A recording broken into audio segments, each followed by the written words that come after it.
Dans cette vidéo, on va voir comment on va gérer la navigation avec le routing en utilisant le framework Angular.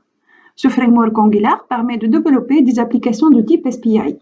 SPI signifie Single Page Application ou une application monopage. Ce type d'application permet de travailler sur une seule page web, c'est-à-dire que toute l'application est accessible via une page web unique.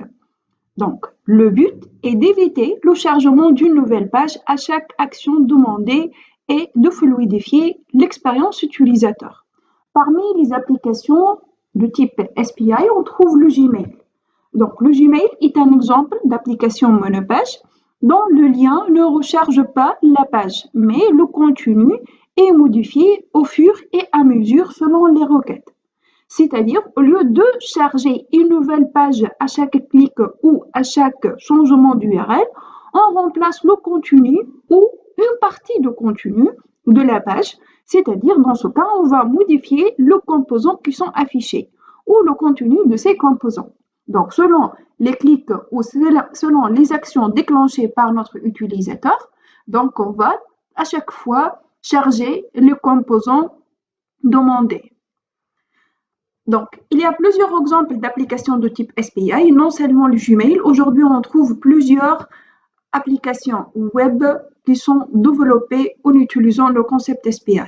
Nous, dans notre vidéo, aujourd'hui, on va travailler sur un exemple très simple.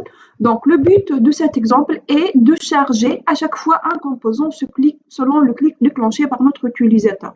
Donc, on va travailler sur un composant qui va afficher un ensemble des produits.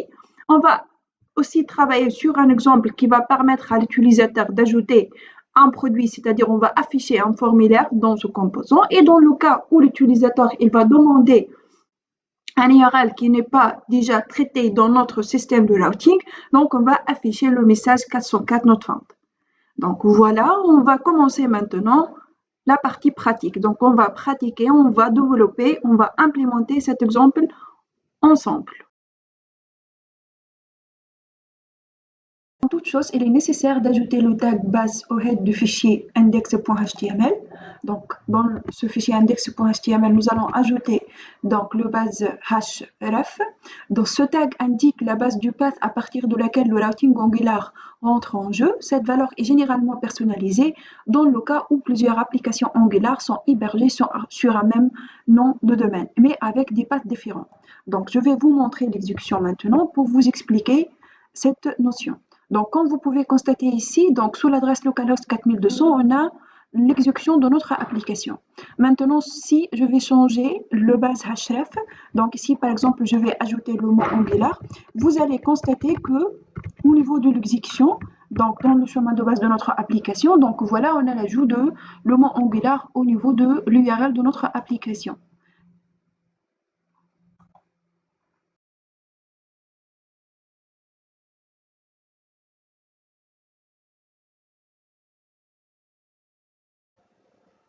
Maintenant, on va passer à la configuration des routes. Dans notre application, on a principalement trois composants. Le composant addProduct, le composant notFound et le composant products. Et on va appeler à chaque fois un composant selon, bien sûr, la demande de notre utilisateur. Donc, l'utilisateur, il va cliquer sur des liens. Et selon le lien cliqué, donc on va appeler un composant parmi les composants qu'on a dans notre application. Pour cela, on va configurer les routes et on va utiliser des modules prédéfinis pour faciliter cette tâche, d'accord, tel que le module Router Module.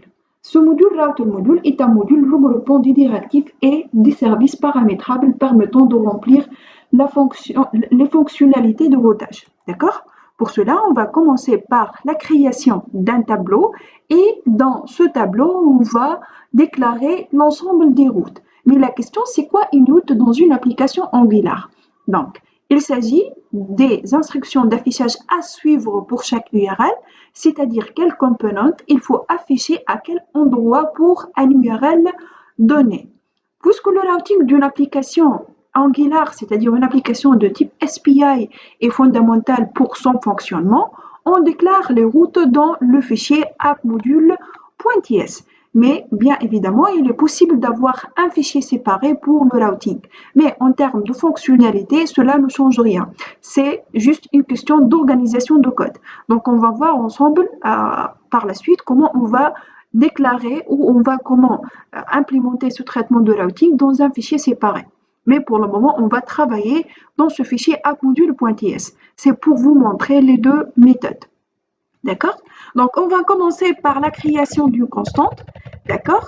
Donc, c'est quoi le nom de cette constante? C'est root et elle est du type root. D'accord?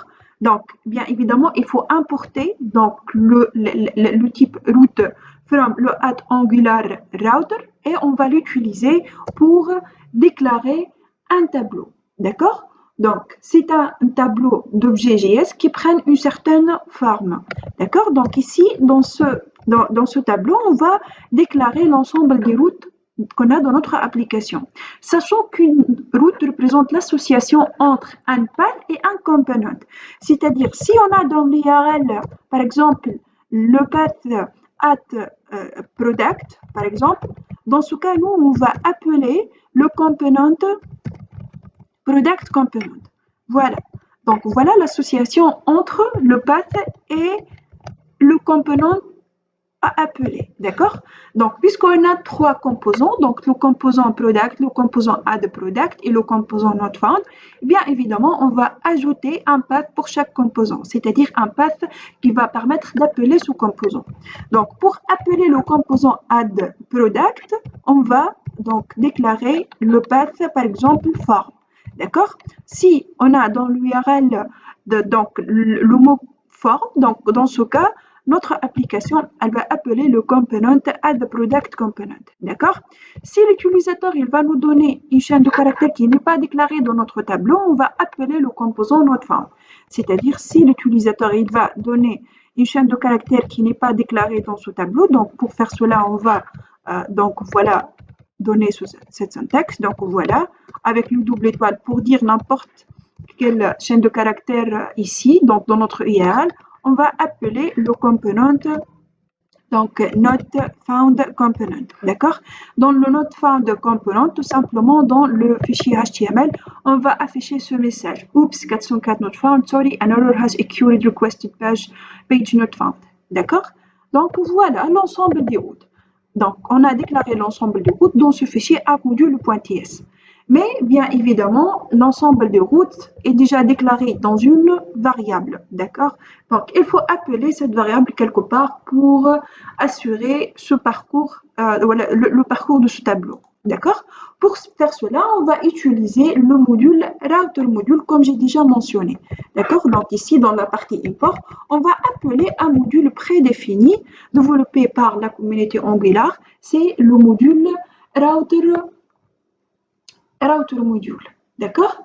Donc, les routes sont maintenant créées, mais il faut bien évidemment les enregistrer dans notre application.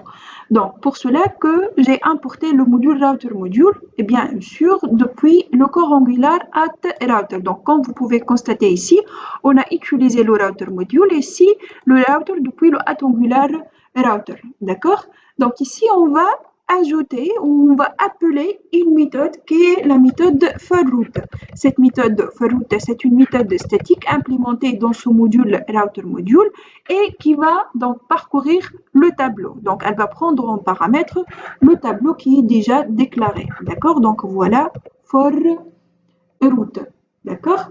Donc, voilà, ici, on a appelé cette méthode.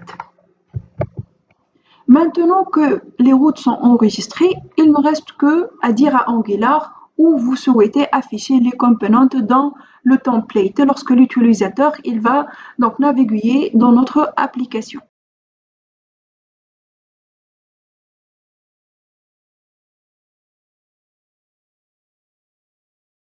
La configuration du routing permet de définir quels composants afficher en fonction de la route, d'accord? Mais cela n'indique pas à Angular où injecter le composant dans la page. C'est-à-dire si on va appeler le composant product component ou on va afficher ce composant. Donc, pour indiquer l'emplacement d'insertion de ce composant, il faut utiliser la directive router outlet directement dans le composant root, c'est-à-dire dans notre cas dans le appcomponent.html. Donc, comme vous pouvez constater ici, j'ai déjà créé donc des liens de navigation en utilisant Bootstrap, d'accord? Et au-dessus, donc ici, donc au-dessous plutôt de cette barre de navigation, je vais utiliser la balise router outlet pour indiquer où on va afficher le contenu du composant appelé.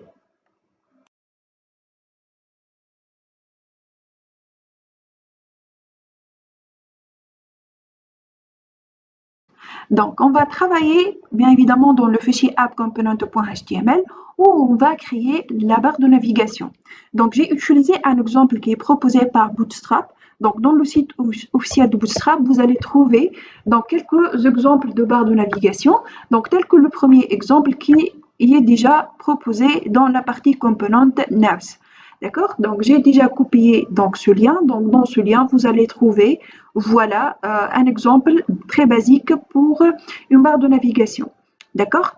Donc, voilà, j'ai copié donc, ce code et j'ai regardé tout simplement deux liens. Un lien products et un lien add products. D'accord? Donc, voilà, ici, on a deux liens, products et add products. Maintenant, on a dit que si l'utilisateur il va cliquer sur le lien /product, on va appeler le composant product. C'est pour cela, dans la partie href, donc je vais changer, voilà, les routes.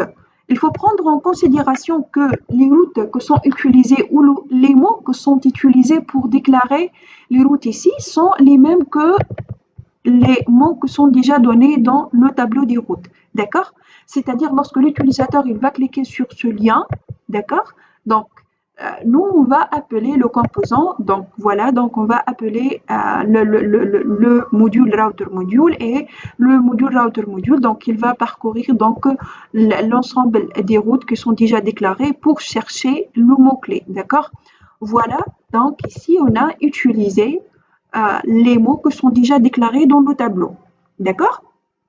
Mais il faut prendre en considération qu'en utilisant les liens natifs Ahref, le browser dans ce cas va produire une requête HTTP GET vers le serveur et il va recharger toute l'application.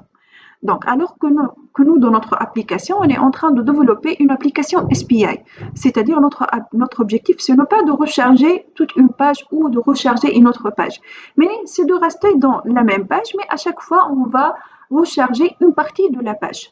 Donc, pour éviter ce problème, le module de routing Angular fournit la directive routerlink qui permet d'intercepter l'événement clic sur le lien, d'accord, et de changer de route sans recharger toute l'application, d'accord?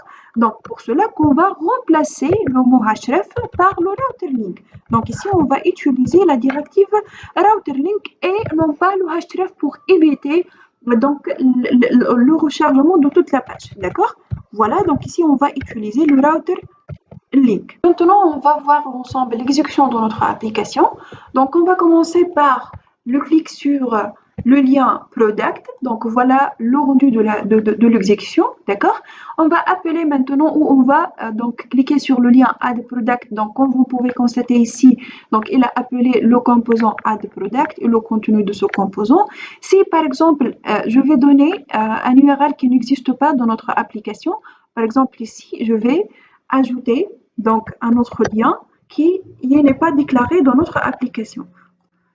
Donc voilà, je vais ajouter par exemple le lien contact. Donc dans ce cas, plus qu'on n'a pas déclaré donc la route contact et l'appel à un composant qui est lié à cette route, donc on va voir que l'appel, ça va être redirigé vers le composant not found. D'accord? Donc on va voir ensemble l'exécution. Donc voilà contact, oups, 404 not found. Pourquoi? Parce qu'on n'a pas déclaré, voilà, donc on n'a pas déclaré ce composant ou cette route dans notre tableau des routes. D'accord?